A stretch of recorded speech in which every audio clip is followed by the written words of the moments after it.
नमस्कार, मैं हूं कुलदीप द्विवेदी और आप देख रहे हैं वन इंडिया हिंदी। आपको एक लड़का तो याद ही होगा जिसने किंगडम ऑफ दीक्षित बनाया था।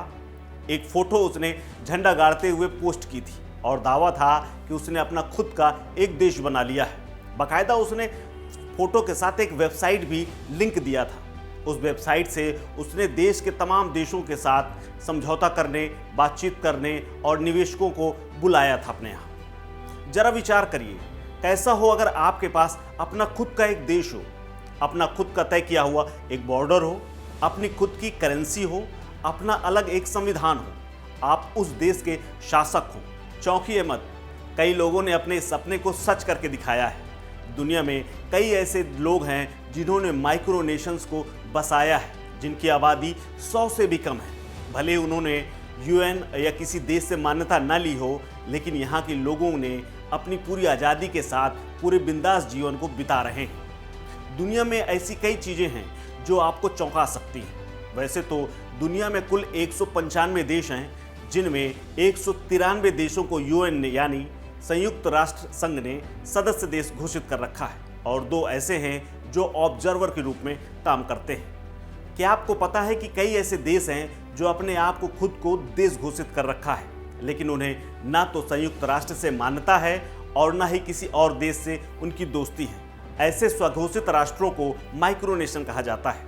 उनके पास अपना बॉर्डर है, अपना कानून है, अपनी बैंकिंग व्यवस्था है और अपने सैनिक भी हैं, लेकिन उन्हें देश के रूप में ना तो यूएन जानता है और ना मानता है, ना ही उन्हें अपना कोई पड़ोसी मानता है। इनमें से एक की तो आबादी सिर्फ 30 लोगों की है, यानी उस पूरे देश में 30 लोग रहते हैं और इसके अलावा उनके उस देश में 4 कुत्ते भी रहते हैं, यानी कुल जमा 34 जीव रहते हैं। और इस देश में सबसे चौंकाने वाली बात यह है कि तानाशाह का यहाँ शासन चलता है, जिसकी अपनी सेना है, अपनी सीमा भी है और अपना कानून भी है। एक इलाका तो ऐसा था जिस पर किसी पड़ोसी देश ने दावा नहीं किया तो अलग ही देश बना लिया, वहां उसको अपना देश घोषित भी कर लिया, वहां के लोगों ने वो भी।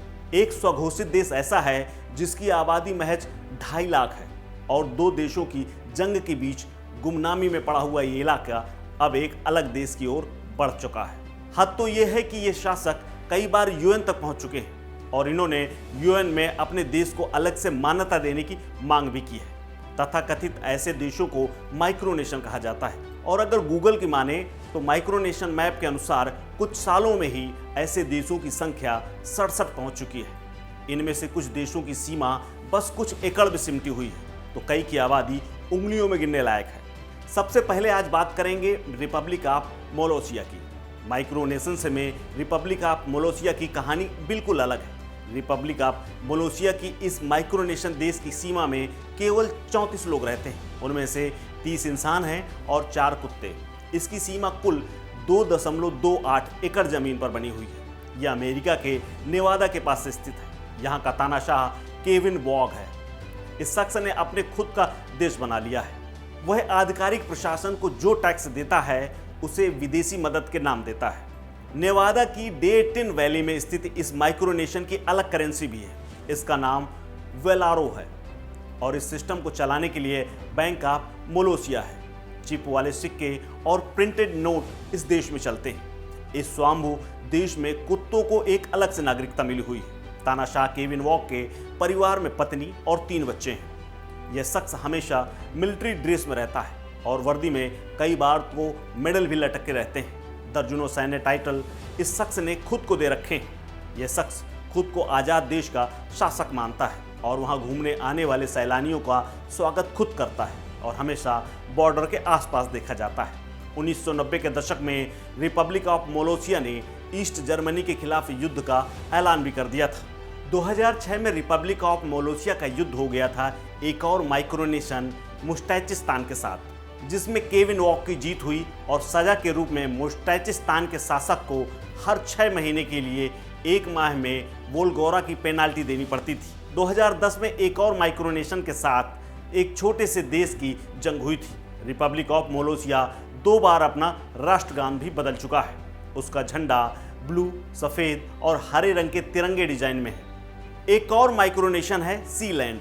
नॉर्थ सी में इंग्लैंड के तट से सटा हुआ सीलैंड एक ऐसा ही माइक्रोनेशन है जो दो विशालकाय पिलर्स पर टिका है। दूसरे विश्व युद्ध के दौरान एक एंटी एयरक्राफ्ट प्लेटफॉर्म के रूप में यह तैयार किया गया था। इंटरनेशनल सी एरिया में होने के कारण ब्रिटिश नेवी ने 1966 में इस जगह को खाली कर दिया था, जिसके बाद एक पूर्व सैनिक और एक पायरेट द्वारा यहां बसावट कर ली गई और अलग देश होने की घोषणा भी कर दी गई। यह इलाका समुद्र तट से 12 किलोमीटर दूर स्थित है और फेरी वाले और नावों के जरिए एक दूसरे से जुड़े कई प्लेटफॉर्म्स में इस स्वायंभू देश का निर्माण करते हैं। आज यहाँ 27 लोग रहते हैं, लेकिन 1970 में यहाँ की आबादी करीब 70 पहुँच गई थी। यह रियासत केवल 2 टेनिस कोर्ट के बराबर की है। ऐसा ही अनोखा माइक्रोनेशन देश है लिबरलैंड। यह क्रोएशिया और सर्बिया के बीच में है। ये डैन्यूब नदी के किनारे बसा हुआ है।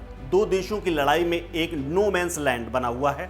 यहाँ एक शख्स ने अपना माइक्रोनेशन बसा लिया है।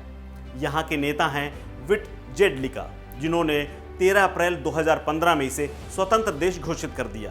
यहाँ की आबादी लगभग 2.5 लाख के आसपास है। यहाँ के लोगों पर अलग टैक्स, प्रॉपर्टी के कानून, नागरिक अधिकार लागू होते हैं। रिपब्लिका ग्लेशियर की भी कहानी कम रोचक नहीं है। चिली और अर्जेंटीना के बीच बसे इस इलाके को खाली देखकर ग्रीन पीस के एक्टिविस्ट ने 2014 में इसे अलग देश घोषित कर लिया। इन एक्टिविस्ट का कहना है कि दो देशों के बीच स्थित होने और कानूनी लूप होल होने के कारण यहाँ किसी का दावा नहीं बनता, इसलिए इसे आज़ाद देश घोषित करने का पूरा हक है। यहाँ की आबादी भी लगभग 1 लाख है। यहाँ का अपना पासपोर्ट भी है।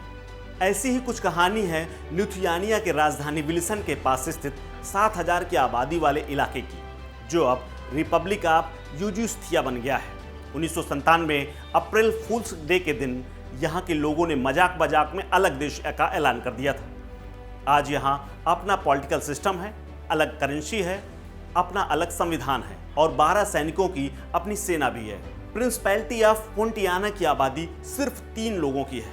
पुर्तगाल में समुंदर तट के पास स्थित एक खाली पड़े रॉक टॉप में एक स्कूल टीचर ने इस इलाके को बसाया और अलग देश के रूप में ऐलान कर दिया। इसके मालिक ने खुद को प्रिंस घोषित कर दिया और पुर्तगाल पर इसके देश को धमकी देने का आरोप भी लगाया। एम्पायर ऑफ अटलांटियम एक ऐसा इलाका है जिसकी स्थापना 1981 में जॉर्ज क्रुइकसैंक ने की थी।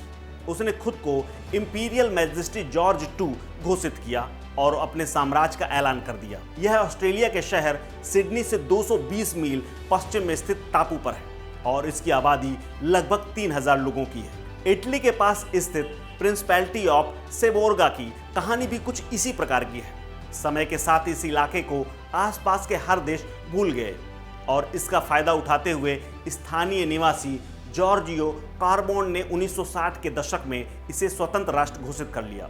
इसकी आबादी करीब 320 लोगों की है और यह इलाका मोनाको के ठीक सामने स्थित है। फ्रीटाउन क्रिस्टीनिया 1971 में डेनमार्क की राजधानी कोपेनहेगन में सेना के छोड़े हुए इलाके को क्रिस्टीनिया के कलाकारों, आदर्शवादियों और हिप्पियों ने आकर यहाँ बसना शुरू कर दिया। यहाँ रहने वालों ने इसे आज़ाद घोषित कर दिया। यहाँ रहने वाले आज़ाद ख्याल जिंदगी पसंद करते हैं और किसी कानून को नहीं मानते। उन्होंने अपना खुद का कानून घोषित कर रखा है और डेनमार्क के प्रशासन के साथ ये लंबे समय से चला आ रहा विवाद भी बना हुआ है, खासकर ड्रग्स के इस्तेमाल और उनके कानून को लेकर। फोरविक राज्य स्कॉटलैंड के पास 2.5 एकड़ इलाके में फैले इस इलाके का अपना ही एक अलग ही टसन है। स्टुअर्ट हिल ने सिटलैंड में इस छोटे से द्वीप को आज़ाद घोषित किया था। इनकी अपनी करेंसी है, संसद भी बन चुकी है। इस माइक्रोनेशन ने अपने अलग नियम तय कर रखे। सालाना 23 यूरो देकर आप भी यहाँ की मेंबरशिप ले सकते हैं। मेंबर को एक पासपोर्ट, फोरविक के मुनाफे में शेयर मिल सकता है। इन माइक्रोनेशंस को आप कानूनी लूप होल का फायदा उठाने वाला कह सकते हैं या दो देशों की सीमाओं या समंदर की सीमाओं को लेकर वर्तमान कानून के पेच के लाभ उठाना भी कह सकते हैं। लेकिन इन कुछ लोगों ने अपना अलग साम्राज्य तो खड़ा ही कर लिया है। इन माइक्रोनेशंस में अच्छे खासे लोग भी रह रहे हैं और इनकी अपनी खासियत भी है। लेकिन प्रकृति की खूबसूरती के बीच बसे इन इलाकों में टूरिस्टों का अच्छा खासा आना जाना रहता है और ये आकर्षण का केंद्र भी बने रहते हैं। इस खबर में फिलहाल इतना ही। अपडेट्स के लिए बने रहिए वन इंडिया हिंदी के साथ। नमस्कार।